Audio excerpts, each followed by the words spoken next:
நம்ம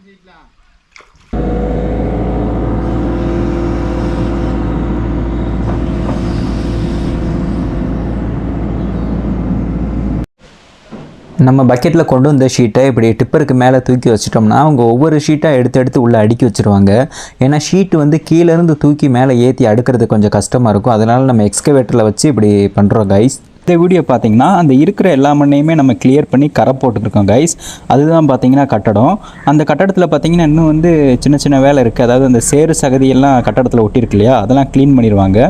க்ளீன் பண்ணதுக்கப்புறம் அந்த மேலே வந்து ஒரு வேகத்தடை மாதிரி ஒரு அரடியில் காங்கிரீட் ஒர்க்னு சொன்னேன் இல்லையா, அந்த காங்கிரீட் ஒர்க்லாம் இருக்குது. அவங்க வந்து என்ன பண்ணியிருக்காங்கன்னா ஆளுங்கெல்லாம் வந்ததுக்கப்புறம் அந்த ஒர்க் பார்ப்பாங்க கைஸ். நம்ம இப்போ என்ன பண்ணுறோம்னா நம்ம எக்ஸ்கவேட்டரில் ஃபுல்லாக கரை போட்டுக்கிட்டு இருக்கோம். பாடி வாலுக்கு மேலே ஒரு அரடி காங்கிரீட் வரும் வேகத்தடை மாதிரின்னு, அது வந்து கோப்பிங்னு சொல்லுவாங்க. அந்த காங்கிரீட்லாம் போட்டுட்டு கட்டடத்தில் இருந்த சேறு சகதி எல்லாமே கழுவி விட்டாங்க கைஸ். இப்போ பாருங்கள், நம்மளும் வந்து என்ன பண்ணுறோன்னு பார்த்தீங்கன்னா நான் பின்னாடி இருந்த மண் எல்லாமே எடுத்து நம்ம கரையெல்லாம் போட்டு முடிச்சாச்சு. பாருங்கள், இதுதான் ஃபினிஷிங் ஒர்க்கு. நம்ம எல்லா வேலையுமே முடிச்சாச்சு கைஸ்.